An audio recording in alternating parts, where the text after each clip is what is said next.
What if the world's greatest hero made the greatest mistake of all time? Barry Allen did the unthinkable. He went back in time to save his mother, and with that single act of love, he destroyed everything. Superman never saw the sun. Batman is a grieving father who kills without remorse. Aquaman sank Europe. Wonder Woman massacred England. And the Flash? He lost his powers, his wife, and he's forgetting who he is. To fix the world, Barry must make the cruelest decision of his life. Let his own mother die. And to understand how a single act nearly destroyed the world, we have to go back to the night when the hero lost the one thing no power could ever bring back. At least, not until now. Now run, Barry, run! Barry Allen has carried a fundamental lesson since childhood. While the world seemed indifferent, he learned the importance of not turning a blind eye to a problem. He remembers being stranded in the rain, watching hundreds of people walk right past them, completely ignoring that they needed help. Most would have waited for a rescue, but his mother wasn't like most. Nora taught him that when things break, you don't wait for a miracle. You roll up your sleeves and fix them. That was the last time the world made sense, because shortly after, she became just another file in a police precinct drawer. A cold case, the one thing Barry could never fix, no matter how hard he tried. That powerlessness turned him into an obsessed forensic scientist. He started living in the lab, pulling all-nighters, trying to force the chaos of the world to make sense through science. Until chance intervened, a lightning bolt, a rack of chemicals, and destiny collided. Where there should have been death, there was rebirth. He stopped being haunted by the ghosts of his past simply because he learned to outrun them. Speed became his therapy. Life finally got on track. Barry found Iris, found love, and built a happy existence, far from that sad child in the rain. He even gained an extended family, a legacy of speedsters, people who shared the same gift and the same burden. He was never alone again. Barry Allen became a pillar among gods, running shoulder to shoulder with Earth's greatest heroes. His story was one of triumph. Everything was exactly where it was supposed to be, or at least that's what he dreamed. Barry, wake up! Forrest? Come on, Barry. I know we've been pulling 18-hour shifts on Miss Alchemy's murder, but Director Singh's not going to care. The chatter at the precinct only deepens Barry's disorientation. The cops aren't talking about the Flash. They are worshipping Captain Cold, calling him Citizen Cold, as if he were the greatest hero Central City has ever seen. Barry tries to correct them, asking about the rogues. Who the hell are the rogues? The concept of the rogues doesn't even exist in this reality. Barry sounds like a madman, and the news gets worse. Reports indicate that this hero is hunting down the Pied Piper, treating former threats with standard justice. The world is completely upside down. Barry can't stand to hear anymore. He needs to act. He needs to fix this. Instinct screams louder than reason, and he jerks up, looking for the one thing that can bring sense back, his costume ring. But his finger is bare. The ring is gone. Panic sets in, but muscle memory takes over. He runs, trying to tap into the speed force, waiting for the lightning to crackle around him. Come on. Speed Force, I need you right now. But there is no lightning, no super speed, just raw physics. Barry trips over his own feet and tumbles down the stairs, feeling every step shatter his expectation of power. He is just an ordinary man falling to the ground. Dazed and humiliated in front of his coworkers, he tries to pull himself together. But the pain of the fall vanishes instantly when he hears a familiar voice offering help. The world stops. Reflected in his eyes is the image of the impossible. Mom? It's his mother, Nora Allen, alive, healthy, and holding him to a birthday dinner promise, as if she hadn't been dead for decades. The reality of the office crumbles in the face of the emotional shock. She smiles with a devastating naturalness, completely unaware that her mere presence is a miracle that defies time. Barry ignores all logic or decorum. He needs to touch her, needs to feel her human warmth to make sure his mind hasn't just broken completely. She is real. In the middle of a nightmare where the heroes are gone and history has been rewritten, Barry finds the one thing he always wanted back. For the first time in years, the fastest man alive has come to a complete stop. Everything around him fades away. Director Singh's confused looks, the chaos in the precinct, the loss of his powers. None of it matters right now. Barry allows himself, for a brief moment, to ignore the broken logic of the world just to feel the embrace he thought he would never have again. And hearing her voice respond, warm and real, is the ultimate confirmation. It's not a hologram. It's not a hallucination. She is there. But the relief is short-lived. When Barry asks about his father, hoping to find him free from prison, he gets a harsh wake-up call. In this reality, Henry Allen wasn't wrongfully imprisoned. He died of a a heart attack years ago. The happy ending Barry imagined doesn't exist. Barry realizes he can't protect his mother from the truth if he wants to understand what is happening. He decides to be direct, revealing his secret identity as if it were a key to unlock her memories and fix this madness. But the key doesn't turn. The name Flash means nothing to her. And worse, when he mentions the Justice League, he gets nothing but a blank stare. It's not just Barry's life that has changed. The age of heroes seems to have been completely erased from history. Desperate, he tries the greatest pillar of all, the universal constant. If there's anyone the timeline can't erase, it has to be Superman. But Nora is starting to get worried. To her, her son isn't uncovering a temporal conspiracy. He's having a psychotic breakdown in the middle of the streets, speaking nonsense. Barry tries one last card, the world's greatest detective. If reality has been rewritten, he would be the only one paranoid enough to have noticed and prepared a contingency plan. This time, her eyes light up with recognition. She knows who Batman is. It's Barry's first victory, an anchor point. If Batman exists, there is hope to fix the timeline. Only in Gotham, the legend of the Bat is very different. The city seems dirtier, more addicted to gambling, and the vigilante leaping between the buildings carries a brutality that the Batman Barry knows would never allow. He isn't patrolling, he's hunting. When he finds his target, the approach is violent, lacking the usual surgical precision, driven instead by raw, unbridled rage. Pinning down the criminal Yo-Yo, he demands to know the Joker's whereabouts. There is no calculating coldness of the detective here, just an impatient, dangerous man who isn't messing around, willing to do anything to find his enemy. Yo-Yo tries to play the pessimist, warning him that Judge Dent's kids, kidnapped by the Joker, are probably already dead. She thinks that if there's no hope for a rescue, there's no reason for the interrogation to continue. But she gravely miscalculates who she is dealing with.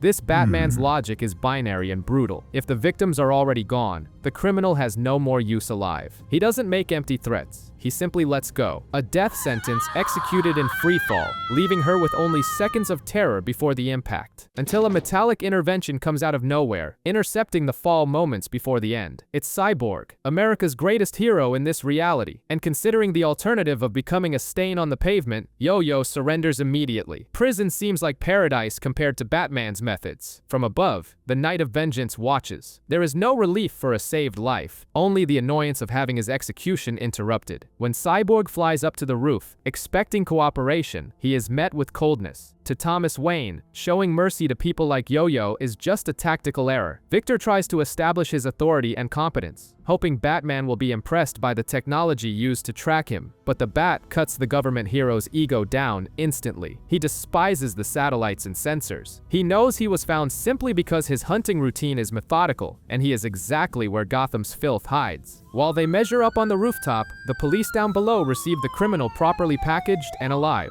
courtesy of Cyborg. And what about the attempted murder moments before? Batman feels no remorse, and doesn't even admit the intent. With the cynicism of someone who owes nothing to no one, he gives the lamest excuse possible. Cyborg ignores the cynicism. He knows exactly what Batman just did to the criminal, but the global situation is too critical for him to afford moral scruples right now. He doesn't want to judge, he wants to recruit. And to prove this isn't just a desperate plea, Victor activates his projectors. He came prepared, bringing concrete data about the alliance he is trying to form. Before Batman, this world's League appears, an unlikely mix of figures who, in the original timeline, would be villains or unknowns. The Bat stares at that group of misfits with his usual skepticism, questioning if this ragtag army is what they plan to use to save the planet. While the fate of the world is discussed on a Gotham rooftop, in Central City, Barry tries to cling to the only other thing that makes sense to him. He takes his mother to Iris's workplace, desperate to see his wife's face, even if his mother thinks it's just a passing flirtation. But muscle memory betrays him. Barry walks in asking for Iris Allen, forgetting that if they never married in this reality, her last name is still West. The receptionist corrects the mistake, and it starts to sink in that he is a complete stranger here. And there she is, brave, or reckless, as always, volunteering to cover the war in Europe, a place few reporters come back from. Seeing that determination in her makes Barry smile, recognizing the woman he loves. But reality is cruel. Iris has a full life here, with colleagues who protect her and relationships Barry knows nothing about. He is forced to watch from the outside, through the glass, realizing there is no room for him in this story. The emotional shock serves as a trigger. Suddenly, a piercing pain strikes his head. It's no ordinary migraine. It's the memories of this new timeline forcing their way in, trying to overwrite the life he remembers. He steps back, dazed. Iris senses a presence, a strange feeling of being watched by someone important, but when she turns to check, the hallway is empty. Barry stumbles out into the street. His mother, oblivious to the mental collapse her son is going through, greets him, thinking the encounter went well. But Barry's world is crumbling. His vision blurs. The voices grow distant. He realizes time is running out. If he doesn't act soon, he will forget he was ever the Flash and accept this lie as his only life. The urgency speaks louder. He abruptly cuts the family moment short, tells her there won't be a dinner, and borrows his mother's car. Without super speed, he will have to drive to Gotham. He needs to find Batman, whatever it takes. Cyborg isn't asking for a favor. He's presenting the bill for the apocalypse. He reminds Batman that 100 million people died when Atlantis decided to sink Western Europe. And what wasn't swallowed by the sea was burned by war. Another 32 million lives were massacred when the Amazons took the United Kingdom to turn it into a new Themyscira. Victor makes it clear there is no right side. Both Aquaman and Wonder Woman want total domination, and if they aren't stopped now, there won't be an Earth left for anyone to rule. With the extinction scenario laid out, he turns to the motley group he assembled on the Gotham rooftops and asks the deciding question. He needs to know who is willing to die for this. Element Woman is the first to jump into the fire, but not out of heroism. She is so desperate for inclusion and a little fun that she completely ignores the mortal danger of the mission. But the rest of the group doesn't share this manic enthusiasm. Citizen Cold is more interested in reviving old feuds and trading barbs with the Pied Piper than in saving the planet. The meeting nearly ends in a bloodbath before it even begins. Old grudges surface, weapons are drawn, and the fragile alliance threatens to fall apart right there on the roof. Distrust is widespread. No one wants to fight alongside the outsider, blaming him for ruining their civilian lives. But he ignores the emotional complaints and focuses only on recruiting the raw power of Blackout, manipulating the boy as a strategic asset. Cyborg tries to calm things down. He knows no one here is a friend, but he insists the past must be buried if they want to have any future. The moral argument fails, but pragmatism wins. The outsider realizes the end of the world is terrible for business, and despite his disgust at mixing with the others, he decides to join. This creates a domino effect. Sandman, haunted for decades by nightmares about this moment, sees Batman's presence as the definitive sign he was waiting for. If the Bat is in, so is he. Even Abin Sur, bound by the strict and bureaucratic rules of the Guardians, agrees to intervene to preserve what remains of the planet's borders. The team, as unstable as it may be, is formed. Element Woman is the first to volunteer, and her excitement is almost painful to watch. She isn't just joining a suicide mission. She's desperate for any kind of belonging. The rest of the group immediately notices her mental instability, but with the world ending, no one can afford to turn away volunteers. Shade, the changing man, feels the madness radiating from her through his M-vest. It's like a psychic fire alarm. He realizes this new ally is a ticking time bomb, which is ironic, considering that Shade himself can barely keep reality cohesive around him. Cyborg tries to press Shade on the whereabouts of the Secret Seven, looking for any reinforcements possible, but the Mystic dodges the question. He knows that bringing old allies into this meat grinder would just be signing more death warrants. Enchantress intervenes, demanding a democratic process. It's not just Shade who needs to agree. The hundreds of personalities and entities living inside his vest also have a voice. If they are marching to war, it must be a unanimous decision of the collective madness. The mental vote happens in seconds. It is frighteningly close. By the narrowest of margins, the voices in Shade's head decide it's worth risking existence one more time. They are in. But they aren't the only ones who need to deliberate. The kids show up, bringing with them a tiger and some impeccable logistical logic about felines not breathing underwater. Batman watches, impatient, as the fate of the world is debated by a group of preteens. Their discussion reveals the fractured nature of this power. They aren't a blood family, but they share the burden of being the bearers of the lightning. Each carries an aspect of divinity, and apart, they are vulnerable. They know that to survive what is to come, individuality must die. With the wisdom of Solomon divided among childish minds, they reach the only logical conclusion. Kids shouldn't lead armies. They need to call the adult in the room, or at least the magical version of one. The decision is made, and the physics of the world bends. The lightning strikes, silencing all doubts and merging 6 kids into a single entity of raw power. Batman watches stoically as the real heavy artillery hits the field. Captain Thunder reveals himself. In this reality, he isn't the smiling Boy Scout Barry knew. He is scarred, hardened, and accompanied by an armored beast of war. The power emanating from him is the only thing that gives this ragtag group a real chance against Atlantis and Themyscira. With the team finally assembled, the tension shifts. They go from being a bunch of monsters and outcasts to becoming Earth's last line of defense. But Thunder makes it clear that his motivation isn't purely altruistic. The scars on his face tell a story of defeat. He has faced Wonder Woman before and barely survived. He isn't going to Europe just to save the world. He is going because he has a blood debt with Diana, and he intends to collect it with interest. Cyborg tries to play his last card. He appeals to ego and logic, saying the plan needs a strategist, a general, but Thomas Wayne isn't interested in saving a world that has only taken things from him. His answer is immediate and cutting. As the Bat turns his back, Victor tries to explain the gravity of the situation. Aquaman and Wonder Woman are forces of nature, and without Batman, defeat is certain. But Wayne views the situation with brutal cynicism. To him, gathering this bunch of colorful heroes in one place isn't a war tactic, it's just making the enemy's job easier. It's a slaughterhouse. Desperation makes Victor lose his composure. He shouts the truth Thomas seems to ignore. Neutrality won't save him. When the war fully breaks out, there will be nothing left. Not Gotham, not the Manor, not even Batman himself. There is no safe place.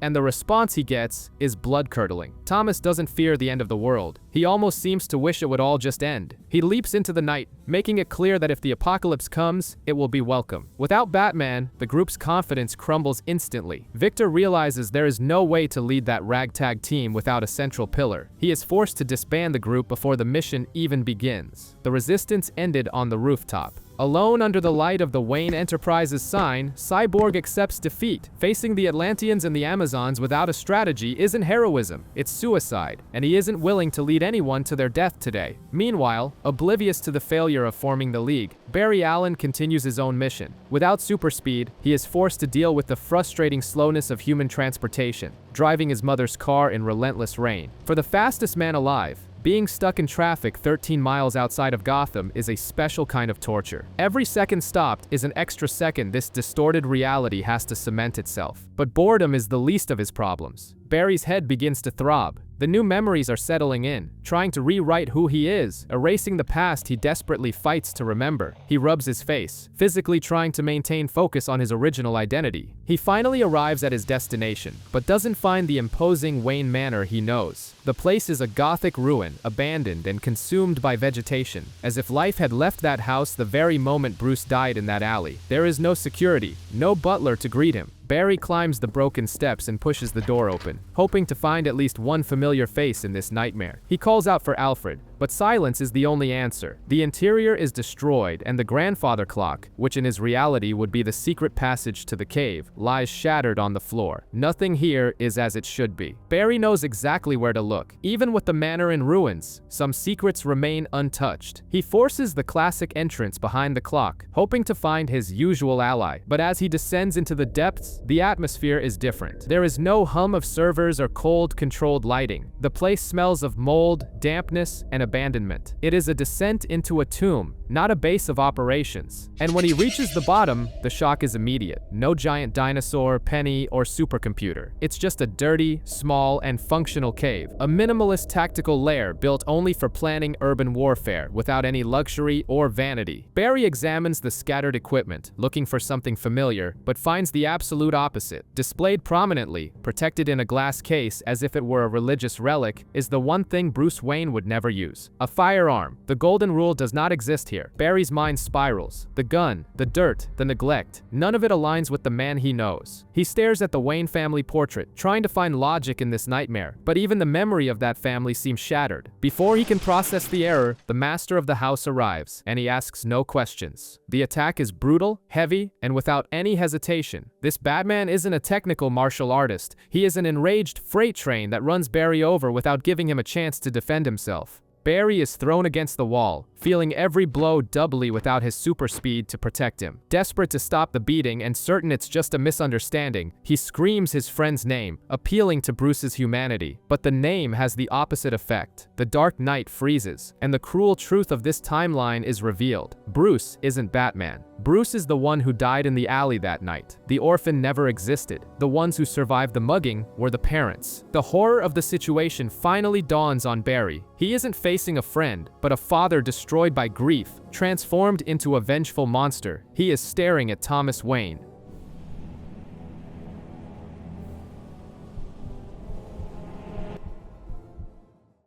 While the continent burns, the oceans of this new world belong to the vultures.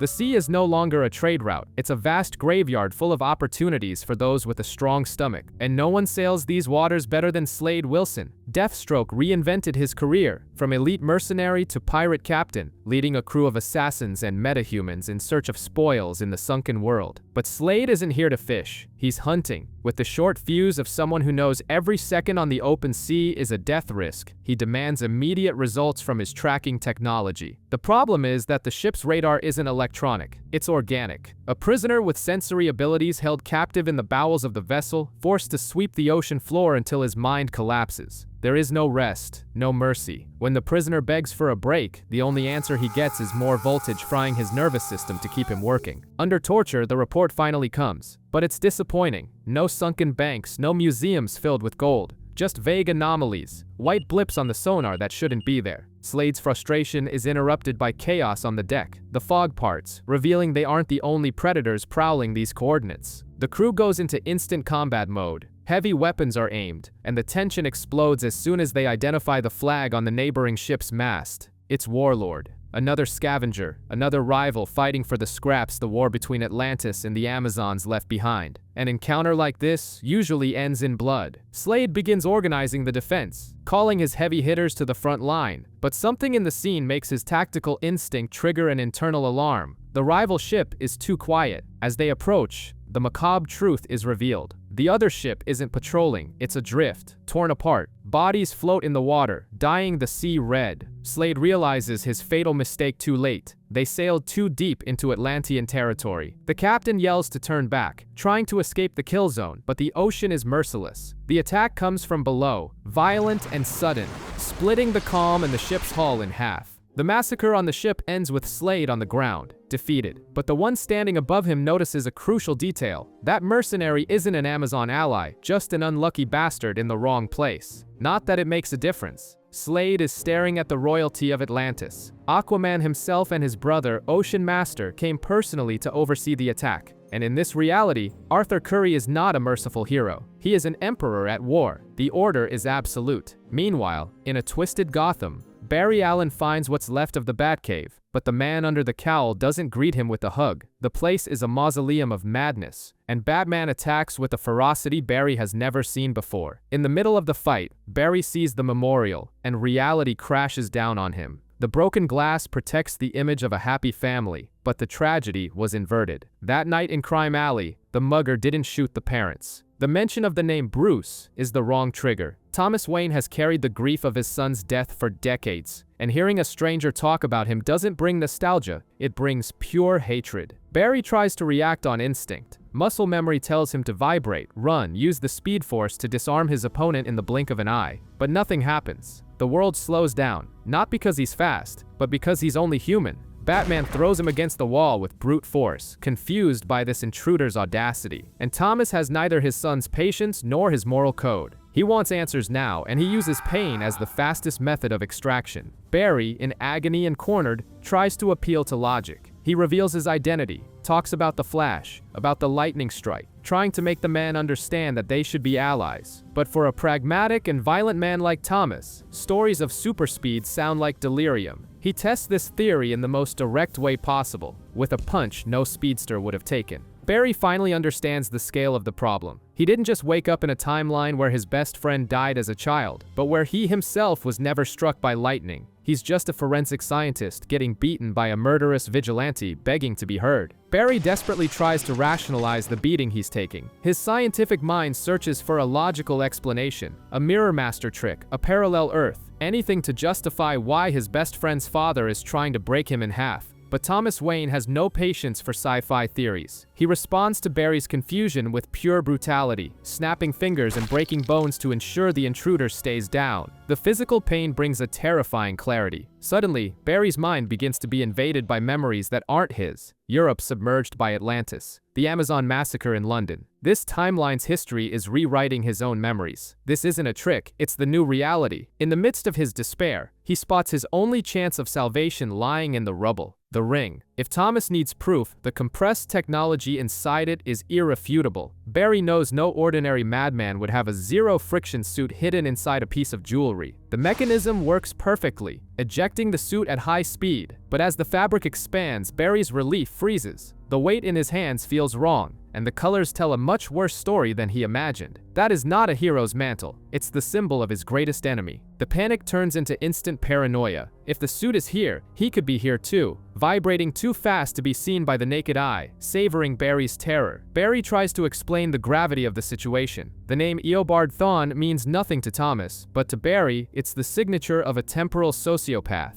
He describes a man from the future so obsessed that he replicated the original chemical accident just to become the polar opposite of the Flash. Professor Zoom didn't leave that suit there by chance, it was a message. But Thomas Wayne processes all of this. Time travel, suits and rings, invisible enemies, and comes to the only conclusion a practical man would accept: the intruder is not a time traveler. He's just a dangerous lunatic who belongs locked up in Arkham. Barry tries to make Thomas understand the severity of the threat. Thawne isn't just fast, he's a force capable of rewriting existence. But Thomas has his own demons. He reveals that he dedicated his life to forensic science not out of an abstract sense of justice, but because the system failed him. His father died in prison paying for a crime he didn't commit, and his mother's true killer was never found. And then, the horror of the situation dawns on Barry. His life's entire tragedy wasn't by chance, it was engineered. Thawne traveled back in time to kill Nora Allen when Barry was just a child. It was a revenge executed before the war between them even started, dismantling the hero's life at its root. Barry gives in to despair, pointing to the global chaos, the absence of Superman, the apocalyptic war between Atlantis and the Amazons, as proof that time has been violated. But in the midst of his outburst, he touches the open wound of this bitter Batman by asking about the only person who matters: Bruce. The mention of the name makes Thomas stop.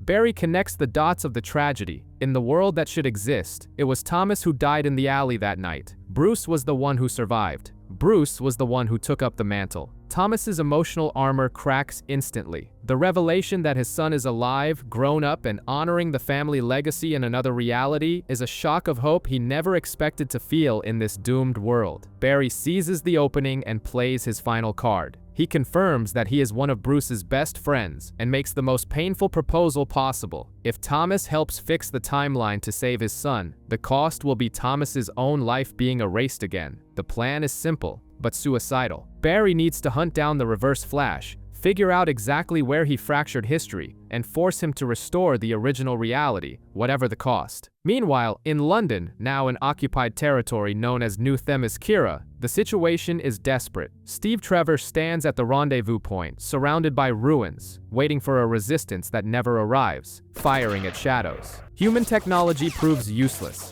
The Amazons emerge from the rubble, deflecting bullets with terrifying ease and advancing with no intention of taking prisoners. Trevor tries to fall back and call for immediate extraction, but the escape is cut short abruptly. A golden lasso snaps tight around his neck, choking off his call for help and yanking him down beneath the boot of a captor who has already pinpointed exactly where he came from. The lasso of truth isn't just used to bind, it burns the soul until secrets spill out, and she intends to rip out every last one. Steve Trevor feels the magic tightening around his throat, forcing out words he desperately fights to hold back. The Amazons watch in disbelief. This human's willpower is abnormal, capable of temporarily resisting Queen Diana's absolute magic, but resisting hurts. Diana's patience is short. She increases the pressure, demanding to know who he is and what a filthy man from the outside world dares to do in her territory. The physical pain mixes with the magical compulsion. He can't hold it back anymore. Steve finally breaks. He spits out his name, rank, and the true reason for his suicide mission: to find Lois Lane. Diana looks genuinely confused by the name. He explains that Lois isn't just a civilian. She's been undercover for 8 months gathering vital intelligence on the Amazons for Cyborg. Steve wasn't there just for a romantic rescue, but for a military intelligence extraction. It was a fatal mistake. By trying to explain Lois's importance, Steve just made her target number 1. Diana realizes the gravity of the espionage and orders them to find her immediately. With the information extracted, the messenger outlives his usefulness. The warriors await the final sentence. And in this world, Wonder Woman takes no prisoners. She pulls the lasso tight one last time, silencing Steve Trevor forever. Meanwhile, in a storm-swept Gotham, the stage is set for an insane gamble. Barry Allen arranges the chemicals on the roof of Wayne Manor. He is trying to replicate a lab accident in the middle of a hurricane, ignoring all safety protocols as Thomas questions his sanity. It's a voluntary execution. Barry straps himself to an improvised electric chair, bathed in toxic solvents, praying for a lightning strike. Thomas watches from the shadows, skeptical that history can repeat itself without leaving just a charred corpse behind. Barry knows the theory is solid. He's lived it before. He's felt the power course through his veins. But being strapped to a makeshift chair in the middle of a storm, surrounded by lethal chemicals, makes any scientific certainty tremble. There's no going back. He adjusts the conductor on his head, sealing his fate. If he's wrong, or if the mixture isn't exact, this will be the last stupid decision of his life. Thomas Wayne is not one to hesitate. If the kid says he needs a shock to fix the world, he'll give him the shock. The mechanism is triggered. The hydraulic system raises the chair, offering Barry up to the heavens like a modern sacrifice. He becomes the highest point of the manor, a human bait begging for nature's fury. The rain soaks everything, increasing the conductivity and the danger.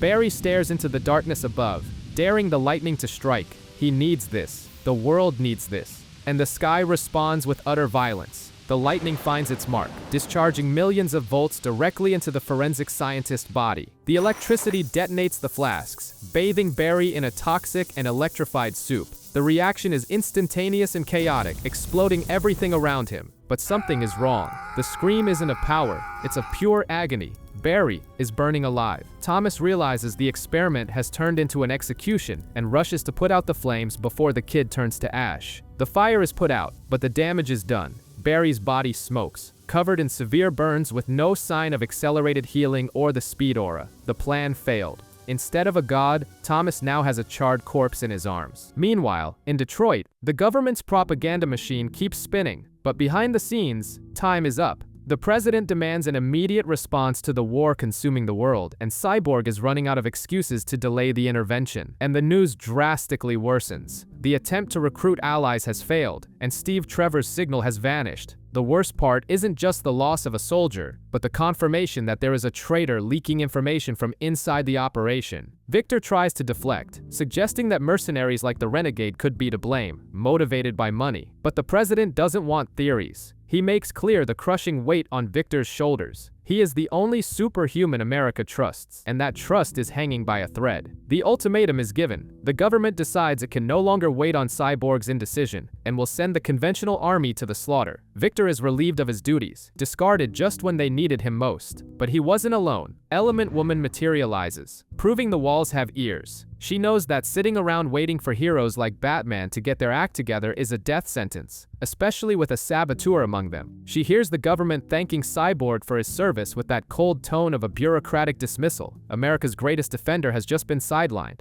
Back at the Batcave, the reality is grotesque. The attempt to recreate the Flash's accident was a complete disaster. Barry Allen didn't get his powers back. He was carbonized. Thomas Wayne observes the bandaged body, knowing the only thing he accomplished was turning his ally into a living mummy. Against all medical odds, Barry tries to stand. Thomas is in disbelief. Any normal man would be in shock or dead, but Allen is trying to get off the gurney, driven by pure desperation. Barry's solution isn't treatment, it's a do-over. He believes the experiment only failed because the charge was insufficient. He wants to try again. He wants a bigger lightning bolt. Thomas has to physically intervene to stop the suicide. He throws the harsh reality in Barry's face. Third-degree burns over 75% of his body. The only thing he should be asking for is morphine to die painlessly. But Barry ignores the agony of his burned flesh. The true terror is happening inside his mind. He feels the memories of his original life being rewritten, replaced by the history of this twisted world. He needs to act before he forgets who he really is. And that catches Thomas's attention. because forgetting means the memory of Bruce Wayne and the chance to save him would also disappear forever. While Barry screams in agony with his body covered in third-degree burns, the outside world keeps spinning in its new, distorted reality. The government presents its alien allies on television, consolidating a history that should never have existed, while Barry's mind fights to stay anchored. But the cerebral damage is more dangerous than the physical. His consciousness begins to be rewritten, manufacturing justifications for the broken geography of this timeline, trying to make the absurd seem logical. Worse yet, false emotional memories begin replacing the real ones. He remembers breakfasts that never happened, mundane conversations with his mother about girlfriends he never had. The comfort of this new life is trying to seduce him into accepting it and staying. In the cave, lucidity is on a countdown. Barry warns Thomas that his memories are realigning with the new history. If they wait much longer, he'll forget the world was ever different and will accept the nightmare as normal. It's a mental violation identical to what the Reverse Flash used to do. The real terror isn't death, but forgetting. The image of his wife, Iris, is fading from his mind. Thomas Wayne, however, knows exactly where to push to keep his ally focused. If Barry forgets the truth, it's not just Iris who disappears. The chance to save Bruce Wayne dies as well. That's enough. Ignoring the unbearable pain of every burned nerve, Barry begs to go back to the place that nearly killed him minutes ago. He is in no condition to walk, but he demands to be taken back to the roof. The storm that failed the first time is their only remaining hope. It's a funeral march back to the electric chair. His body is already destroyed, but his will must be iron. While tightening the straps over raw flesh, even Batman questions the sanity of the plan. Trying to recreate the accident once was dangerous. Trying it again, in that state, just seems like an elaborate form of suicide. But fear no longer exists, only tactical desperation. Barry faces the rain with a defiant look, hoping physics works in his favor one last time, and the skies respond with absolute violence. The lightning strikes its target, and this time there is no margin for error. Barry absorbs the brutal discharge in the improvised electric chair, knowing this is his last chance before his original memories disappear forever. The energy released is so violent that the roof of Wayne Manor can't withstand it. The structure explodes, unable to contain the fury of the storm they summoned. For a moment, it looks like history will repeat itself. Barry's body cooks beneath the bandages, frying with the volatile mixture of chemicals and pure electricity. The shockwave is too strong even for Batman. Thomas is thrown away from the chair, losing his balance at the edge of the roof. He plummets toward the iron gates below, with nowhere to grab hold. But in the chair, something awakens. It isn't death, it's power. The Speed Force finally recognizes its conduit, and Barry's eyes light up with the energy he sought so desperately. The lightning courses through every cell, healing the burns instantly and reactivating the connection that had been severed. And in the blink of an eye, Barry stands up rapidly. Before gravity finishes the job with Thomas Wayne, the speedster intercepts him mid-air. The landing is heavy, but safe. Barry is still covered by the bandages from the first failed attempt, but now his reflexes are operating at super speed. With his body crackling with electricity, he proves his point to Thomas. The experiment worked. The Flash is back in the game. Meanwhile, across the ocean, the situation is catastrophic. What remained of London has been transformed into New Themyscira, a war zone occupied and destroyed by the Amazons. And in the subway tunnels, Lois Lane, acting as a spy for the Resistance, records a desperate final message for Cyborg. She knows she's been discovered and her time is up. Amidst the ruins of London, Lois Lane intercepts the most terrifying intel yet. The stalemate is over. Aquaman will wait no longer, and the all-out assault that will sink Europe begins tomorrow. It's the final ultimatum. Lois knows she carries information that could change the course of the war, but alone she is useless. She needs to find the Resistance before the clock runs out. Her desperate search leads her to the city's underworld, groping in the dark through the rubble of what was once the subway. But in the shadows of this new world, whoever finds you first is usually not who you want to see.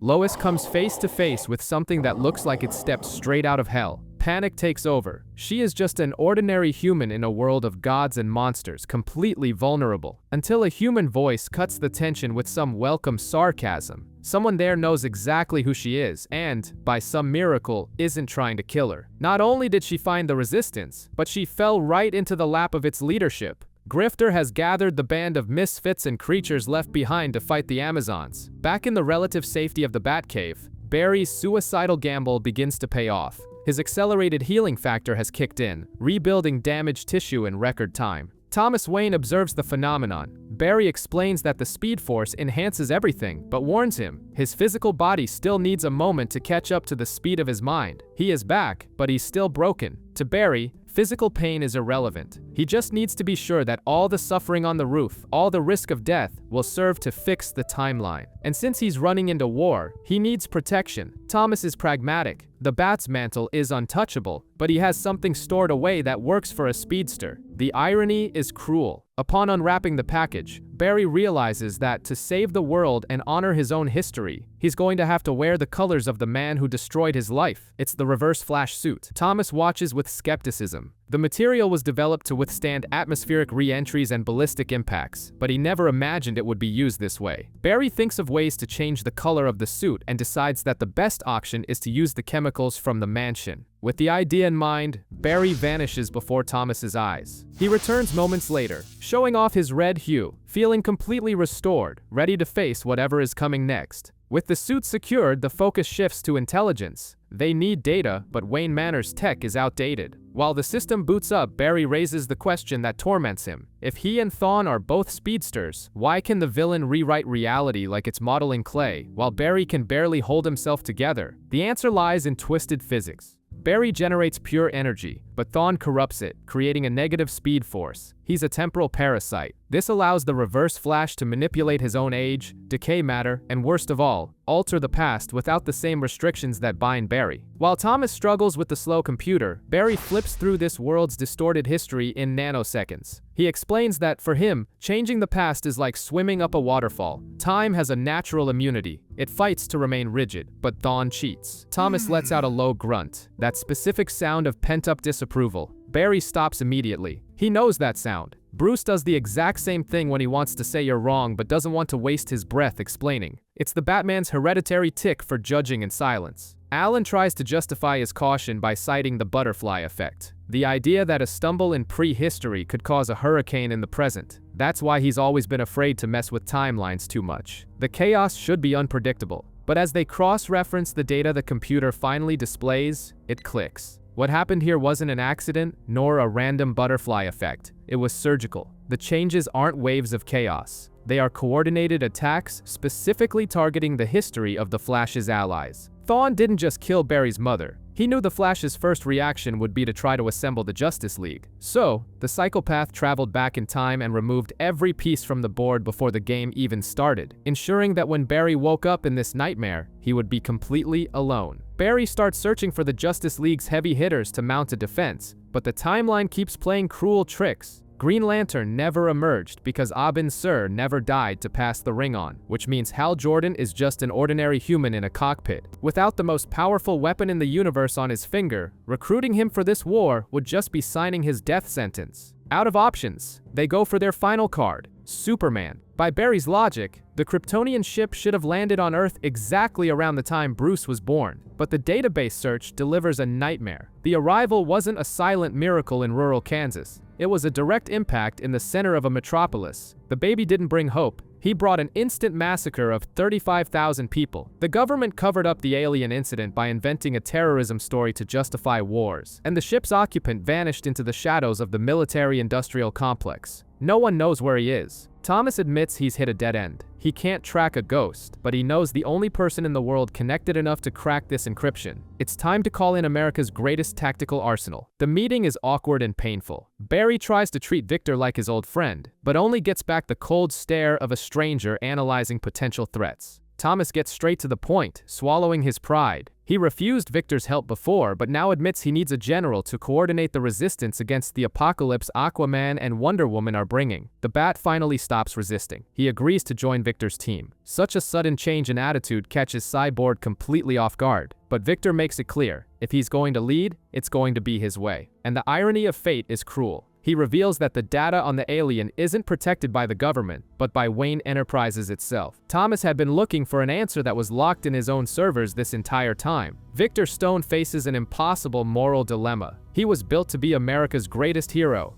the perfect patriot, and now these two renegades are asking him to commit treason against the very people who created him. He knows exactly what he is, not just a man, but a living digital tank, the master key to all the dirty secrets the government has tried to hide. But Victor is not a blind tool. Before breaking all protocols and hacking the systems he swore to protect, he imposes a condition. He demands honesty. He needs to understand why Batman, famous for working alone, suddenly changed his mind. Thomas Wayne, however, has no time for crises of conscience or sentimental explanations. To him, motives are irrelevant in the face of the end of the world. The coldness in his response is absolute. Victor swallows the rudeness. Curiosity and the need to do what's right speak louder than pride. He begins the interface. Barry watches the manipulation and can't stay quiet. He knows Thomas is using Cyborg, omitting the fact that their endgame isn't to save this world, but to erase it from existence. Barry wants to tell the truth, to treat Victor as an ally, not a resource. But Batman nips any attempt at nobility in the bud. Thomas's logic is brutal and nihilistic. If they succeed and the timeline is restored, this version of Cyborg, this conversation, and this friendship will never have existed. Why worry about the morality of a world already doomed to oblivion? This revelation hits Barry hard. He realizes that to Thomas, nothing here is real. The man beside him isn't fighting for their lives. He's fighting only for a ghost from another universe. And Thomas feels no remorse for it. The mission is all that's left. The tension is broken when Victor unearths the secret. It isn't a savior the government hid. It's a test subject. The alien rocket was intercepted, and the occupant, designated only as Subject 1, was locked in an underground complex like a lab rat. But Victor isn't just going to hand over the coordinates and leave. He has made a decision. If the government lied to him all this time, he owes loyalty to no one.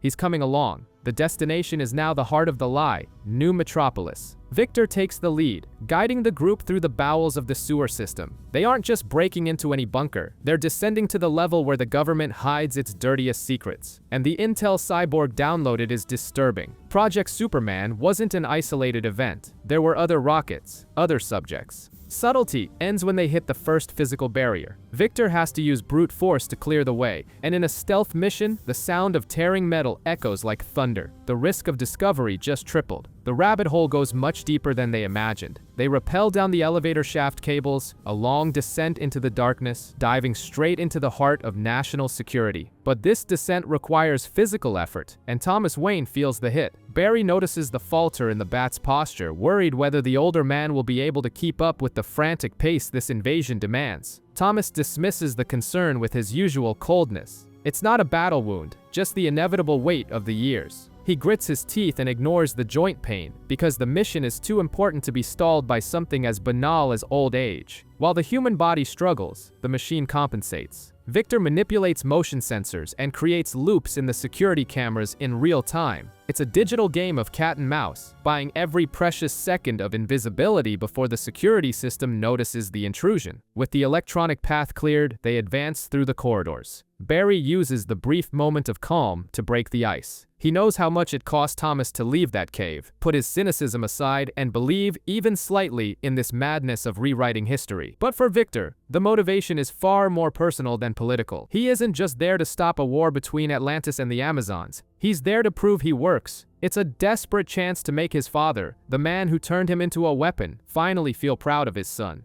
The team locks in, focused. Every step brings them closer to the truth about the alien the government has denied existed for decades. The tension rises. The corridor's architecture changes, indicating that the high-security containment area and the biological analysis labs are just ahead. And the first discovery is a punch to the gut. They find Subject 2. It's not a warrior, nor a planetary threat. It's just the mortal remains of a dog who died alone and was dissected on a cold table. It becomes clear the government wasn't welcoming visitors, it was performing autopsies. Past the horror, they arrive at the crown jewel, the main vault. The mark on the door is unmistakable, a symbol that should mean hope, but here, locked behind tons of reinforced steel and armed guards, it looks more like a biohazard warning. The target is right behind it. Thomas prepares the ground before they open the door. He loads his batarangs with a powerful general anesthetic. The idea here isn't to kill, but to ensure no one sounds the alarm prematurely. The execution is surgical. The guards drop before they even realize the perimeter was breached, clearing the path for the group to advance. With security neutralized, Flash, Batman, and Cyborg breach the main chamber. They have finally reached the heart of Project Superman. But when they look inside the containment cell, reality hits hard. The expression on Barry's face turns from hope to absolute shock. because that is not the Man of Steel the Flash knows. The supposed most powerful being on the planet is a skeletal man, confined in a tiny cube, looking like he could break at any moment. Batman stares at it in disbelief, wondering if they came all this way for nothing. They don't have time to process the disappointment.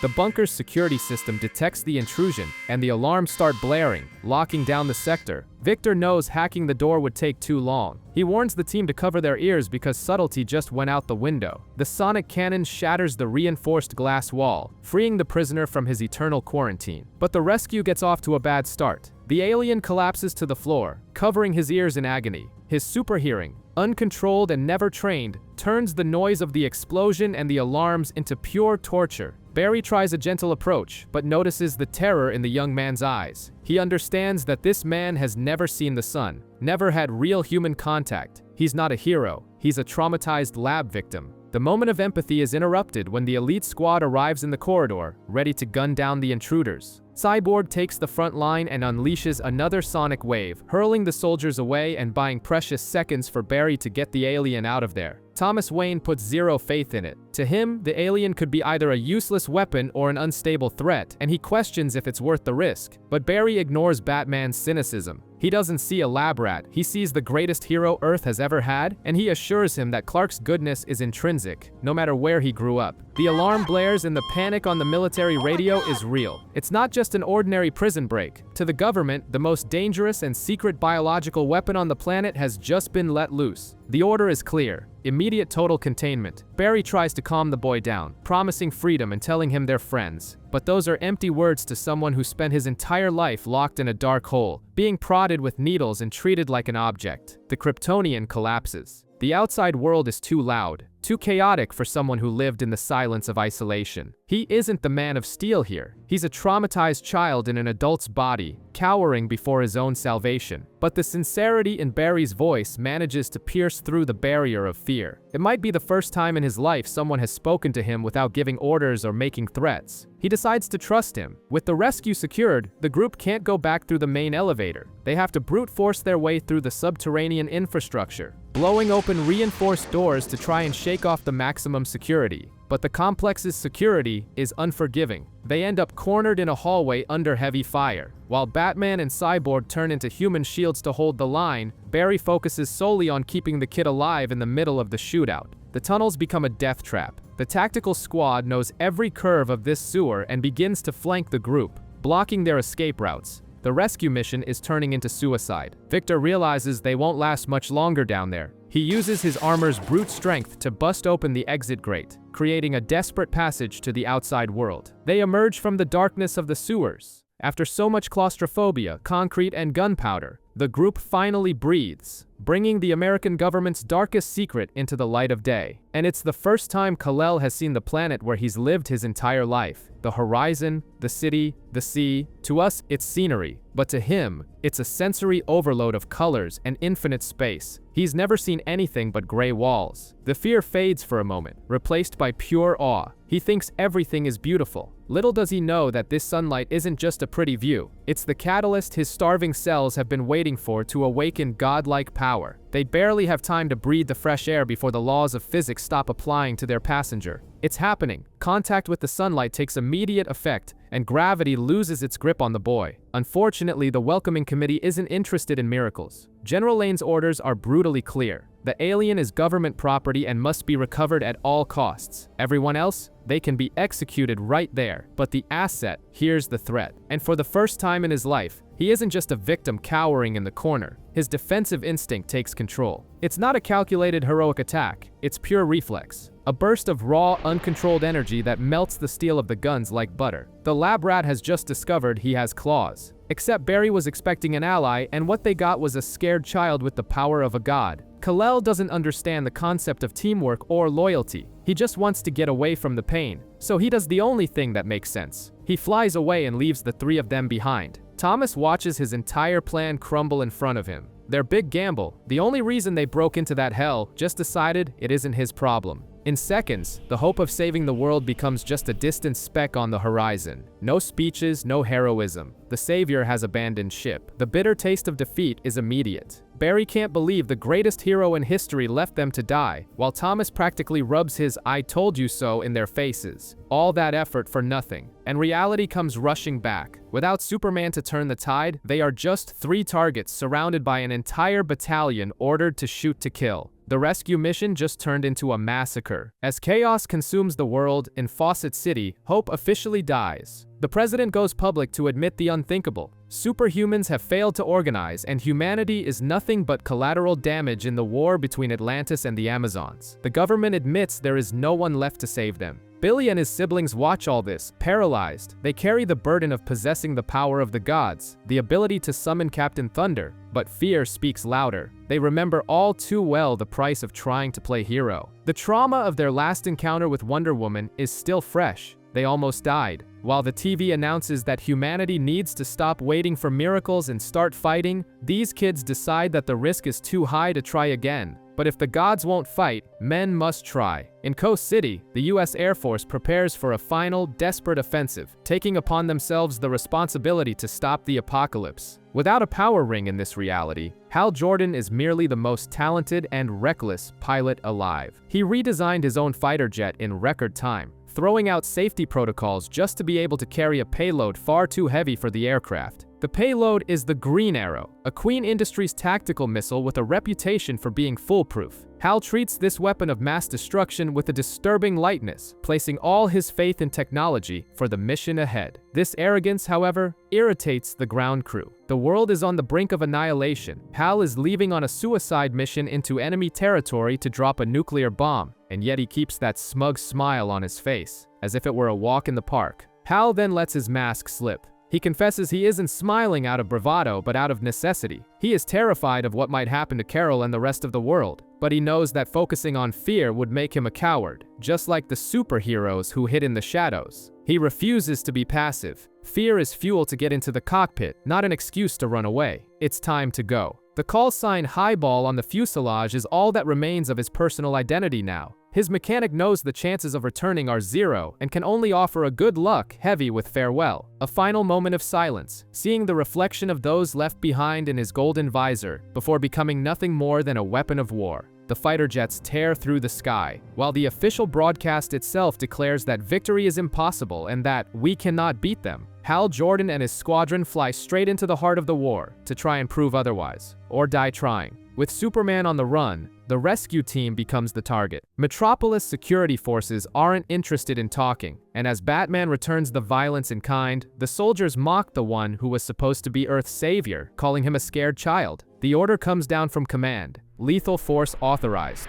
What was a stealth infiltration turns into an open firefight, and human military technology proves it doesn't need superpowers to be deadly. Suddenly, the air changes. A toxic mist takes down the tactical squad in seconds. Batman assumes it's some trick from Cyborg's arsenal, but Victor immediately denies it. The help came from outside, and it doesn't stop with the gas. The entire environment turns against the military. A wave of mud appears out of nowhere, sweeping away the rest of the platoon like a localized natural disaster. Solid matter materializes out of thin air, crushing the resistance. Barry recognizes the smell of chalk and the transmutation, thinking it's an old League ally, Metamorpho. But the voice apologizing for the mess is very different. Their savior reveals herself, Emily Sung, Element Woman. She emerges amidst the rubble and corpses with a chaotic and unnerving energy, offering juice boxes as if they were at a picnic, not a war zone. Her total lack of social awareness leaves the team paralyzed. While the world is on the brink of a nuclear apocalypse, she is fascinated by the vibrant colors of Flash's suit, invading everyone's personal space. Thomas Wayne gives his verdict on the spot. She's crazy, Arkham level. But Cyborg, perhaps recognizing the loneliness of someone transformed by science, defends the girl. To him, it's just social ineptitude, not insanity. Emily admits she wasn't there by chance. She had been following Cyborg, watching his failed attempts to rally heroes in Gotham. She saw that no one wanted to stop the war, and in her mind, that made no sense. Someone had to act. Her vulnerability shines through. Behind the godlike powers and manic attitude, there is just a person desperate for connection, who has never been invited to be part of anything before. Without Superman, their options are gone. Barry tries to convince a skeptical Batman that they need to accept any help available, no matter how unstable it seems. If Element Woman is what they have to face the Reverse Flash, she'll have to do. But time is running out for Barry himself. His brain suffers another brutal attack as the memories of this new timeline try to rewrite his original history. Reality is solidifying, and he is forgetting who he's supposed to be. Barry's collapse drastically worsens. It isn't just physical pain. Reality itself is trying to reject him. His body goes into shock as it tries to process two simultaneous timelines that shouldn't coexist. His mind is invaded by memories of a life he never lived, but desperately wanted. Happy birthdays, living parents, a normal future. It's a cruel torture. The perfect life the Reverse Flash stole from him is now replacing the truth, erasing his reason to fight. Barry realizes time is up. If his original memories fade, he forgets the world is wrong and the resistance dies right there. Batman needs to take drastic measures and decides to use heavy chemicals to forcefully slow down the speedster's brain's electrical activity. Thomas Wayne administers the injection, but it's not just military strategy, it's a desperate plea from a father. He begs Barry to fight against the forgetting, because if Alan forgets the other reality, Bruce Wayne ceases to exist forever. Meanwhile, the Shazam kids face a more domestic dilemma. The world is literally ending outside, but their foster parents ordered them to stay indoors. Their innocence is at war with the responsibility of the power they carry. Indecision paralyzes the group.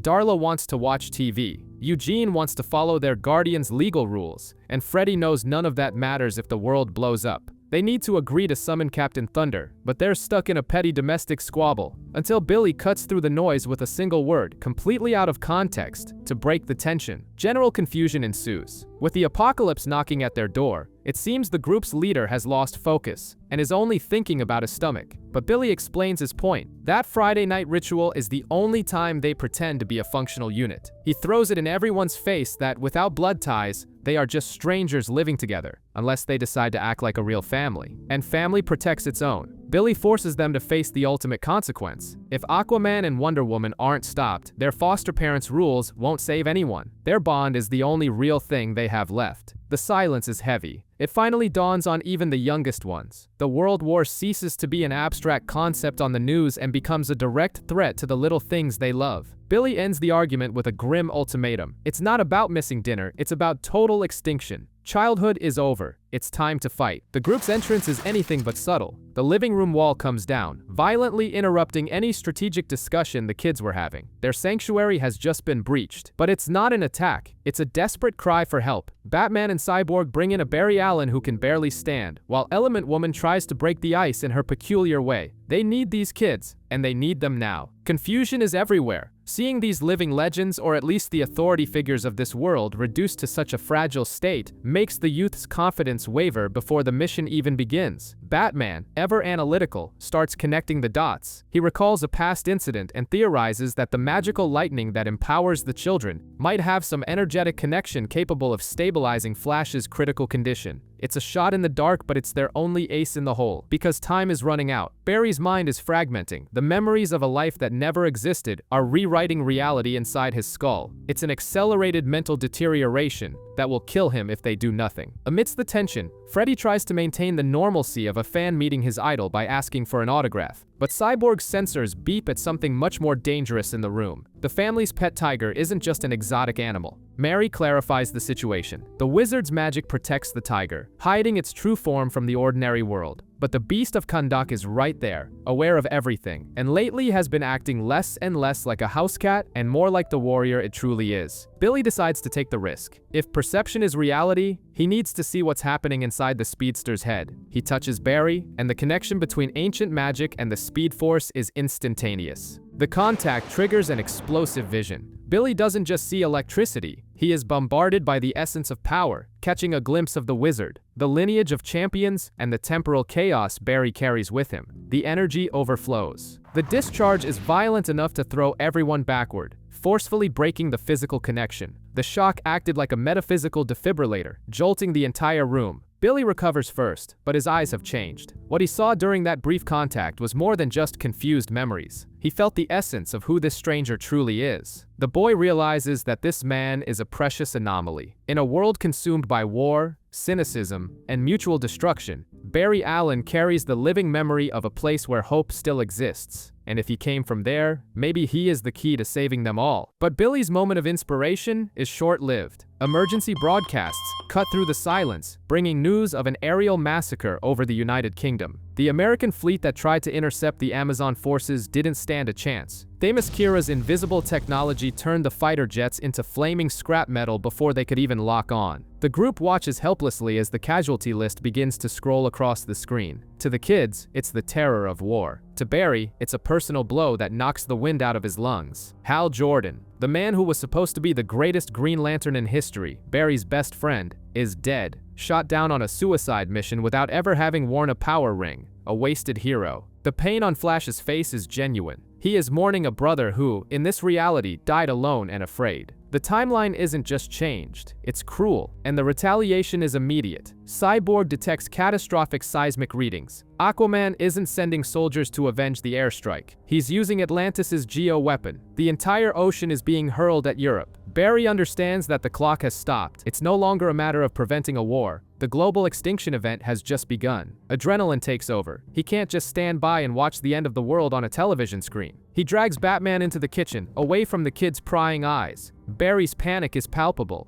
The passivity is over. Alan finally breaks the emotional barrier he had built. He stops treating this place like a disposable nightmare. The deaths are real, the suffering is tangible, and he can no longer hide behind the idea that none of this matters. But Thomas Wayne is as cold as ice. To him, nihilism is a necessary tool. He needs to believe this world will be erased, because it's his only hope of saving his son in the other reality. Barry counters with their own mortality. His memories are dissolving too fast. If they don't find the Reverse Flash now, they'll have no way to fix the past. And Thomas needs to face the terrifying fact that, if they fail, this impending explosive hell will be the only home they have left. Barry understands that chasing the Reverse Flash is no longer enough. The global scenario is catastrophic, and ignoring the war between Atlantis and the Amazons means having no planet left to save later. The mission shifts from a temporal correction to an immediate global rescue. But Thomas Wayne is not a hero. He is a practical man, driven by a single selfish goal, and he rejects the idea of saving a reality he considers a mistake of nature. Batman's ultimatum is brutal. To him, this world is a corpse waiting for burial. Either they fix the timeline to bring Bruce back,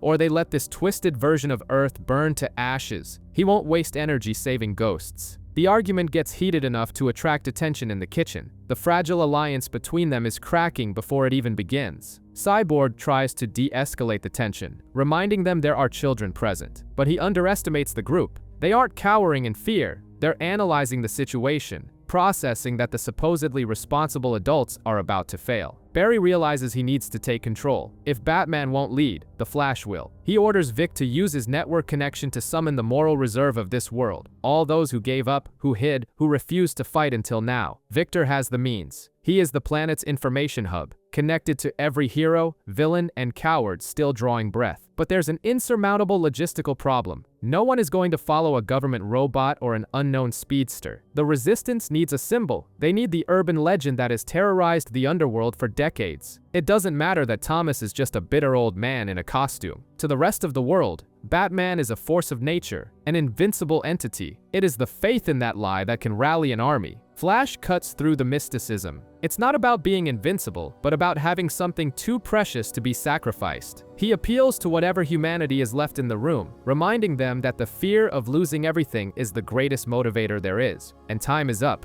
Barry feels reality slipping, the war escalating. The time for debate has passed. This urgency infects Billy. He decides that childhood is over right then and there. Ignoring the protective protests, the kids make it clear. Sitting around waiting for the end of the world is not an option. They are going to war. Emily Sung knows her instability scares the others. She understands she's an unpredictable piece on a dangerous board, but the need for acceptance speaks louder. She volunteers, not because she's confident, but because she desperately needs to be part of something. Meanwhile, the kids try to normalize the absurdity. They make plans for next Friday, arranging for pizza as if the apocalypse wasn't knocking at their door. It's a painful defense mechanism, planning for a future that likely won't exist. Billy, however, stops pretending. He accepts the weight of responsibility. Someone has to step up when the adults are paralyzed by fear or cynicism. Barry shoots one last defiant look at Thomas. He knows he can't force Batman to fight, but the disappointment in the speedster's eyes cuts deeper than any logical argument. And then he drops the line that is practically a shot to the chest. By comparing Thomas to the son he lost,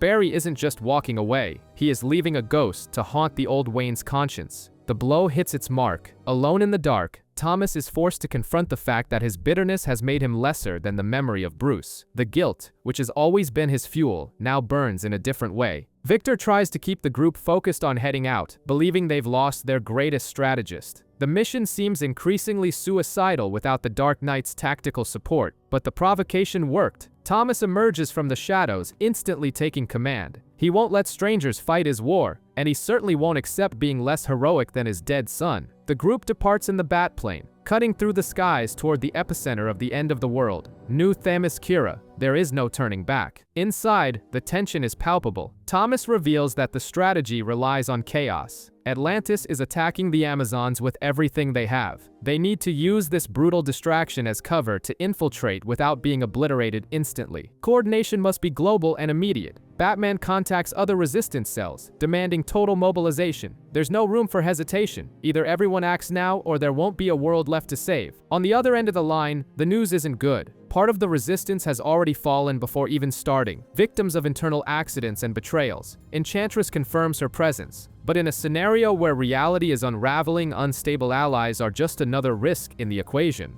While the team prepares for the drop, Enchantress is already conspiring. The way she talks about finding a new team while watching the Speedster suggests her loyalty is as unstable as the world outside. His identity is revealed as a warning. He isn't just a soldier in this war. He is the Flash, a living legend whose eyes glow with the power to rewrite history. On the ground, the war is personal. Aquaman attacks with the fury of a widower, screaming the accusation that turned the ocean into a graveyard, the death of his wife at Diana's hands. Wonder Woman shows no remorse. She wears the dead queen's helmet not as protection, but as a macabre trophy, a brutal reminder of the fate of those who cross her path. The pain on Arthur's face is visible. The tragedy isn't just the hatred, but the memory that, at some point in this twisted past, they were lovers. Now that love is the fuel for global destruction. Diana is cold and merciless. With a single sentence, she invalidates any feeling that ever existed between them, cutting deeper than any sword could. But before one can kill the other, the skies open up. Shazam's magical thunder crashes onto the battlefield, interrupting the duel of kings. The resistance arrives in full force. It's a makeshift and desperate group, throwing themselves against two entire armies in a final attempt to stop the apocalypse. Chaos ensues immediately. While Captain Thunder focuses his brute strength on the Queen of the Amazons and Cyborg scans the area for the Doomsday weapon, the Flash runs to attempt the impossible. He stands before Aquaman, unarmed. Barry refuses to accept that his friend has become this monster and desperately tries to appeal to the honor of the man he once knew. Billy Batson, however, is not in the mood to talk. He overpowers Diana with sheer physical might, making it clear that the kid's patience has run out and now only violence remains.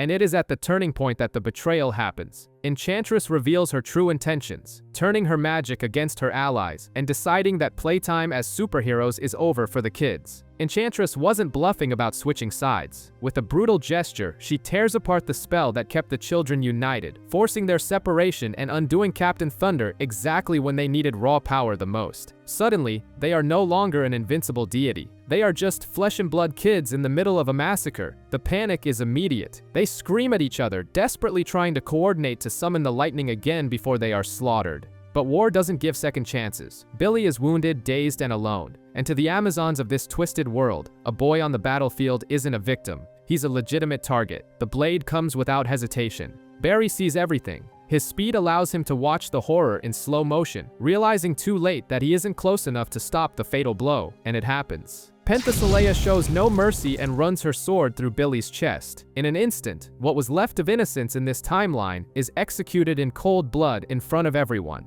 Captain Thunder is gone forever. Billy's death shakes the fabric of reality around them, but it destroys Barry inside. He drops to his knees, staring at his own reflection in the puddle, trying to process the brutality of what he just witnessed. If there was any doubt that this world needed to be erased, it died along with the boy. And it is in this moment of absolute weakness that the true nightmare reveals itself. Flawless, arrogant, and watching it all from the front row, Eobard Thawne finally appears. He doesn't need to punch the Flash. He just needs to rub it in Barry's face that all this chaos, all these deaths, are his fault. Thawne isn't just winning, he's disappointed. As the world burns around them, the Reverse Flash mocks Barry's sluggishness, both physical and mental. He confirms that yes, he is real, and to the sadist from the future, this alternate reality hellscape is practically an amusement park. While the speedsters argue, what's left of the resistance completely collapses. With Billy's death, Cyborg loses focus and screams in despair, but there's nothing he can do. The kids are defenseless in the crossfire, and with Enchantress's betrayal, the massacre stops being a battle and turns into an execution. Barry ignores the carnage and focuses on the only thing that makes sense to him: blame. He is absolutely certain that this dystopia is Thawne's doing. Driven by pure rage, he demands to know exactly how his rival warped reality to create so much suffering. But Thawne's answer is deeply disturbing. He doesn't strike back with hatred, but with admiration. He dodges Barry's punches while laughing, calling the hero an idol and an inspiration. Treating all this madness like a work of art, he is merely spectating. And then comes the harsh reality. Mid-brawl, Thawne drops a bombshell that hurts worse than any beating. He didn't do a thing. He didn't change a single comma in the timeline.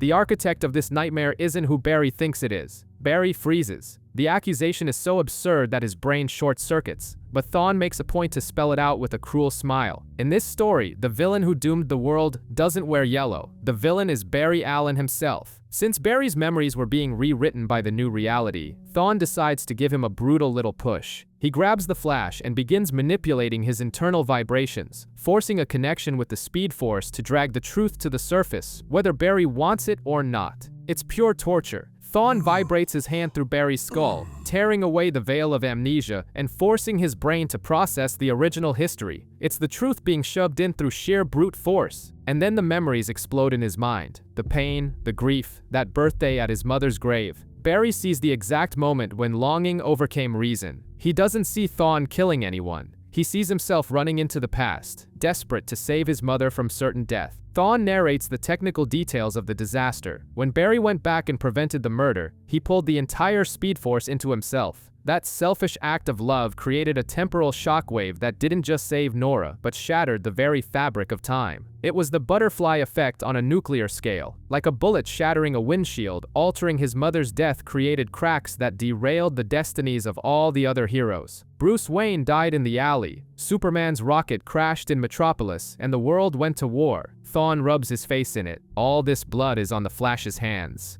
The guilt is too heavy to bear. Barry goes into complete denial and in a fit of defensive rage, throws a desperate punch at Thawne. He would rather smash the messenger's face than accept that he himself destroyed the world to save his mother. Barry refuses to accept it. The truth is too heavy to process, so he converts the shock into pure hatred. It has to be Thawne's fault. It has to be. Ignoring the war between Atlantis and the Amazons raging around them, the Flash charges blindly. He isn't fighting to save the world right now. He's fighting to silence his own conscience. But the denial is short-lived. Thawne forces the confrontation, and upon contact, the memory unlocks. The exact moment of Barry's transgression rushes back with brutal clarity. The Reverse Flash feeds on this despair. Seeing the fastest man alive broken inside, crying beneath his cowl, is a greater victory than any physical beatdown. And since the hero's spirit is broken, Thawne decides it's time to break his body. Playtime is over. The impact is devastating, sending both speedsters flying as temporal energy crackles around them. Thomas Wayne joins the fray. To Batman, the logic is pragmatic. If they remove Thawne from the equation, maybe the world will fix itself and his son will live, but he doesn't understand who he's dealing with. To Thawne, Thomas is merely a historical curiosity, a slow, fragile chess piece trying to fight a hurricane. He humiliates the old doctor. Thawne finds this attempt to save a doomed universe pathetic, laughing at the tragedy of a father fighting for a ghost. And then he reveals the true nature of his triumph. He no longer relies on Barry. By creating Flashpoint, Barry accidentally disconnected the Reverse Flash from the timeline, turning him into a living paradox. With a simple wave of his hand, he generates enough wind to sweep Batman away like trash. Thawne is now immune to any consequence related to the Flash. Thomas falls, powerless. The final irony is cruel. The biggest mistake of Barry's life turned out to be the greatest gift he could have ever given his worst enemy. Barry tries to fight back, refusing to believe he's to blame for this entire nightmare, but denial doesn't change the facts, and his anger is useless against the one holding all the cards. Thawne retaliates and explains the sick symbiosis between the two. He reveals that he never killed Barry before out of pure necessity. The Flash is the battery, the generator of the speed force that the Reverse Flash drains in the 25th century, but by altering history to save his mother, Barry accidentally transformed his enemy into something worse. He broke the rules and freed Thawne from the chains of causality. Now, the Reverse Flash is a living paradox. He exists outside the timeline, which means nothing that happens to Barry or history can affect his existence. The villain revels in this newfound power. He makes it clear that he can now kill the Flash at any given second, even in his mother's womb, without fear of being erased in the process. It is total defeat. Barry lies on the ground, powerless, realizing he can't hurt someone who, technically, has become an immutable constant in the universe. Thawne savors every second of the humiliation, celebrating his godlike immunity and absolute victory over his creator. But arrogance makes anyone blind, and right in the middle of his victory speech, Thomas Wayne reappears. This world's Batman doesn't waste time with monologues, has no moral code against killing, and definitely doesn't forgive those who threaten his family's legacy. As the supposed god of time bleeds out, Thomas delivers some practical medical advice. In a war zone, standing still to gloat is a death sentence. The Paradox's body slumps into the mud before the other heroes. The untouchable, complex threat was handled in a brutally simple way. Barry is still processing the shock, but Thomas knows there's no time for mourning or celebration. The obstacle has fallen, but the mission to rewrite reality continues. With the Reverse Flash dead, there's no time for explanations. The rest of the team stumbles onto the scene, bringing the chaos of battle with them, completely unaware that the timeline has just been avenged. But they bring bad news. The situation spirals out of control when the betrayal happens. Enchantress, who was supposed to be the Resistance's trump card, reveals her true colors and switches sides, firing on her own allies in the name of the Amazons. The blow is devastating. Cyborg has to deliver the worst possible news. Billy Batson didn't make it. Their greatest hope for raw power is dead.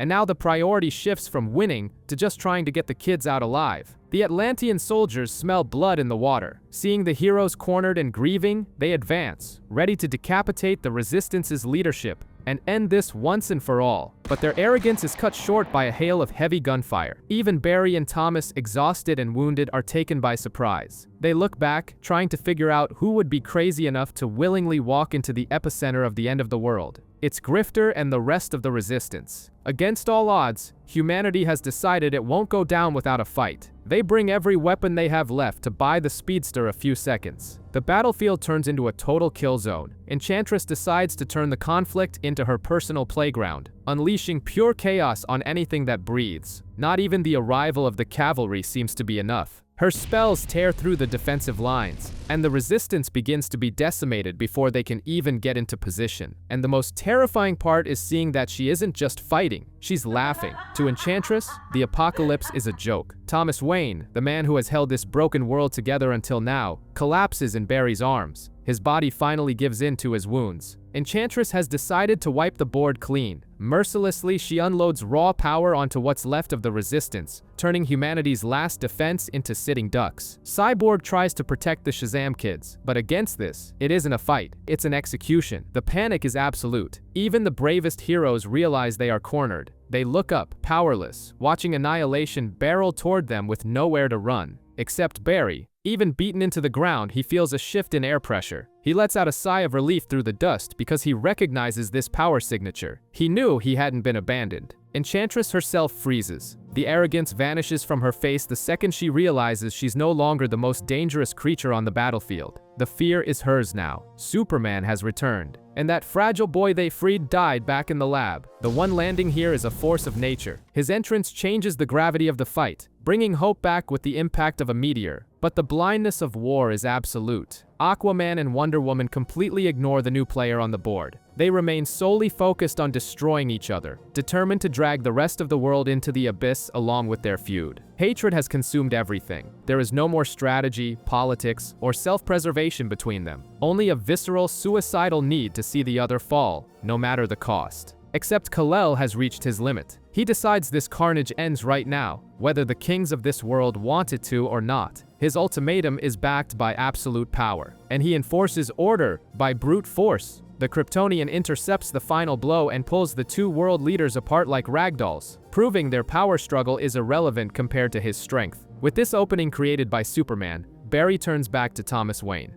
Batman is dying, and reality begins to flicker. Barry is tortured by the vivid memory of dinner with his mother, the perfect life he created, and now has to sacrifice to fix time. It is the most painful goodbye of all. But the Flashpoint universe fights back against being erased. Grodd and the gorillas appear out of nowhere, thirsty for blood, plunging the rescue back into absolute chaos. It seems destiny is throwing everything it has to stop the Flash from running. Superman takes the heat. He becomes a living shield, holding off Atlanteans, Amazons, and gorillas all at once. He's buying every precious second with his bare fists, so Barry has a chance to do the impossible. But while the heroes try to hold the front line, the planet decides it's had enough. Seismic readings confirm the worst-case scenario. Atlantis' doomsday weapon has been triggered. It's no longer about winning a war. It's about the Earth's structural collapse. Great Britain and everything else start to sink. The destruction is instantaneous. The Earth's crust cracks, and the unleashed energy swallows the battlefield, wiping away entire armies as if they were dust. Barry feels something worse than the earthquake. His own mind starts to slip. The Flashpoint reality is trying to solidify for good, rewriting the memories of the old world. If he doesn't leave right now, he'll forget who he is, forget the mission, and just become another victim of this hell.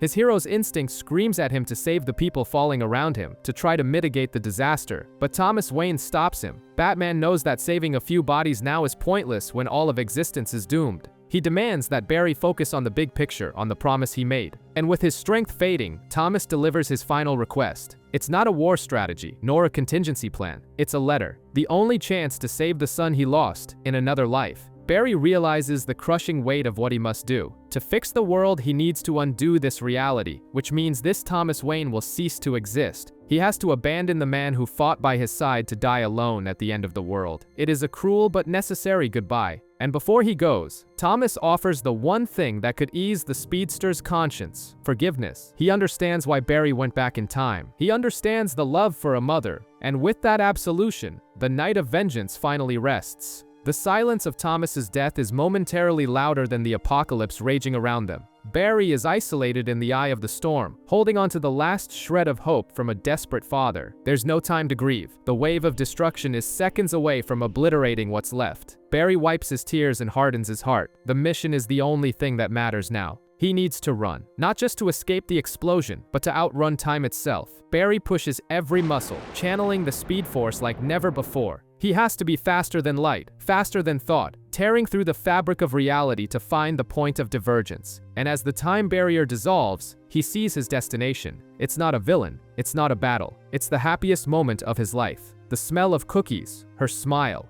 He is running back to his mother's embrace, knowing he is going there to stop it. To save the world, Barry Allen must let Nora Allen die. Racing through the time stream, Barry ignores logic and physics. He has a fixed destination in mind, and it isn't a date on the calendar, it's a person. The emotional gravity is too strong, pulling him out of the Speed Force prematurely. He crashes into the ground, exhausted, landing exactly in the place he never should have visited. And there she is, the woman for whom all of reality was doomed. Nora Allen opens the door, alive, oblivious to the fact that her existence is the reason for the apocalypse outside. Nora is terrified, not by her injured son on the porch, but by the news. The TV says it's the end of the world, that there is no tomorrow, and she doesn't understand what Barry is doing here in the middle of doomsday. Barry breaks down. He doesn't try to make up an excuse, carrying the weight of billions of corpses on his shoulders. He looks his mother in the eye and admits the brutal truth. The world is ending because of him. He explains how everything went wrong. Time travel, the naive attempt to prevent her murder, and how that act of love warped history and created this hell on Earth. But even now,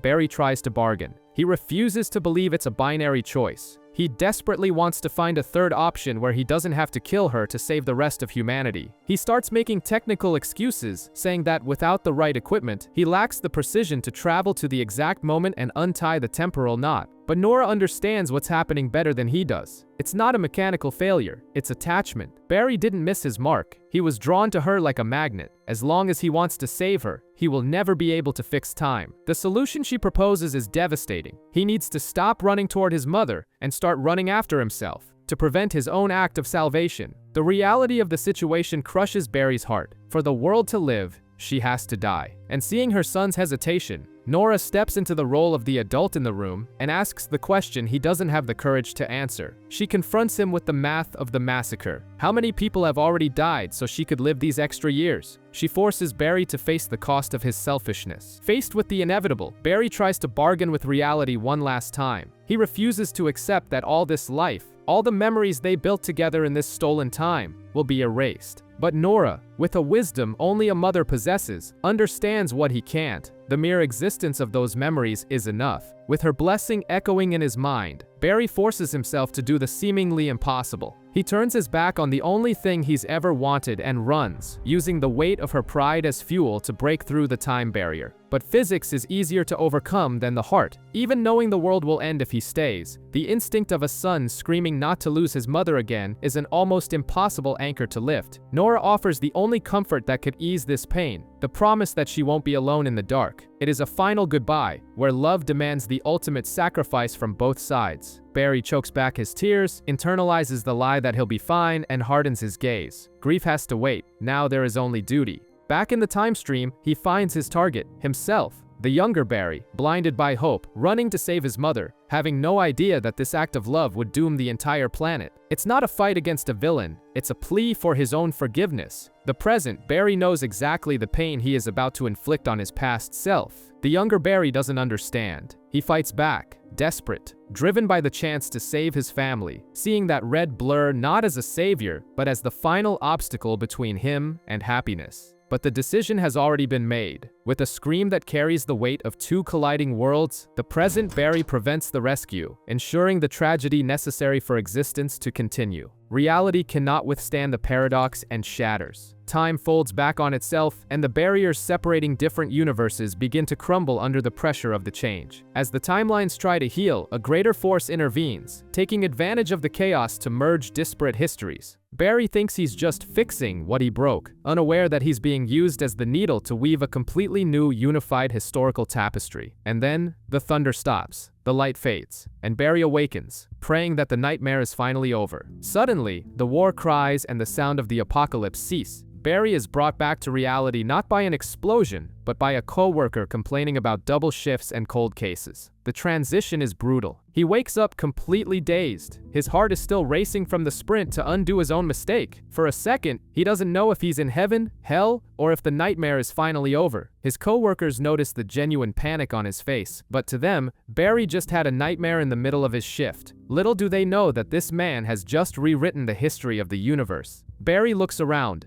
desperate for confirmation. The office is quiet. No floods, no invading armies, no end of the world. The bureaucratic routine has never looked so wonderful. He needs to pull himself together. Reality has been fixed. The time stream is safe. He says everything is fine, trying to convince himself as much as everyone else. But victory leaves a bitter taste. He remembers everything. To save the world, he had to let his mother die again. The pain is fresh, as if he had lost her today for the very first time. However, there's a loose end that needs tying up. Over in Gotham, Bruce Wayne continues his lonely crusade, analyzing evidence in the cave, oblivious to the fact that an alternate version of his father died to give him this chance. The silence of the cave is broken by a displacement of air that Bruce knows all too well. Someone fast just came in. Barry hesitates. After fighting side by side with Thomas Wayne, seeing the Cape of the Bat brings a wave of conflicting memories. He needs to confirm with his own voice that this is really Bruce. The detective notices immediately. Barry doesn't usually show up unannounced, much less with the look of someone who's just seen a ghost. Bruce feels the weight in the air. Barry carries a secret too heavy to bear alone. He is the only living witness to Thomas Wayne's sacrifice, and he brings with him something that survived the collapse of that reality. There, surrounded by the trophies of a life that only exists thanks to a father's sacrifice in another timeline, Barry prepares to deliver a dead man's final message. Back in the Batcave,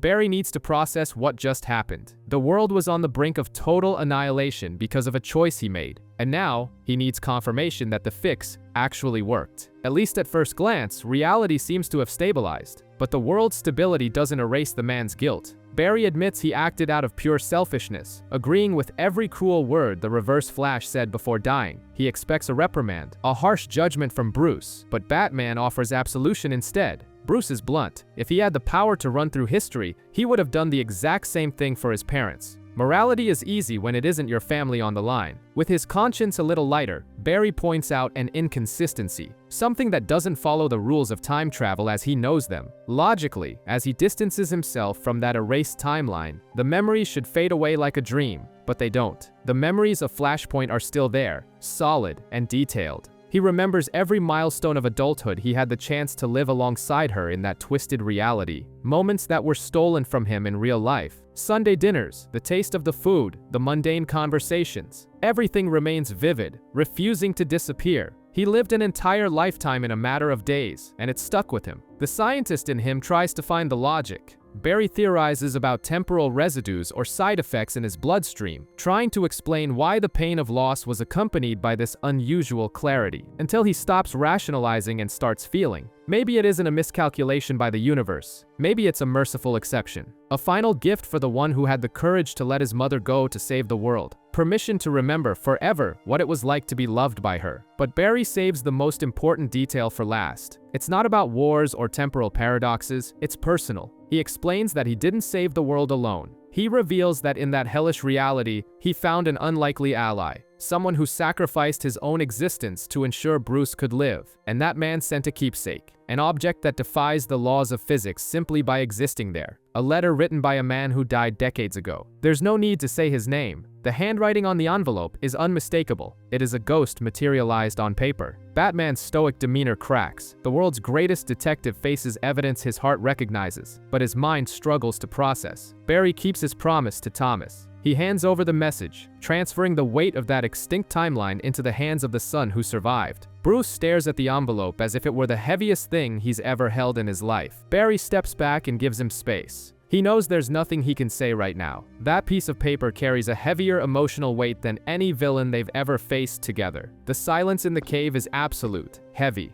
Bruce dives into every word, soaking in the handwriting of a man he buried in an alley decades ago. Barry watches patiently, carrying the secret of that other world. He saw the sacrifice Thomas made, choosing death in a doomed reality just to give his son the chance to live in this one. Batman's psychological armor, that coldness he uses to shield his childhood trauma, begins to yield. That isn't the world's greatest detective analyzing evidence standing there. It's just a son, hearing his father's voice for the last time. It is a simple yet definitive goodbye, proof of love that survived the collapse of entire realities and traveled through time and space just to reach him, and it destroys him. For the first time in years, the wall crumbles and Bruce Wayne cries. They aren't tears of weakness, but of overwhelming catharsis. The closure he sought his entire life has finally arrived. When he pulls himself together, his look carries a gratitude that words can barely express. Bruce understands the hell Barry went through. He knows that, out of everything the Flash saved by restoring the world, that letter was the most important rescue of all. The world outside keeps spinning, oblivious to the near-temporal apocalypse. But down here, in the quietness of the cave, two heroes share a moment of peace before the next crisis begins.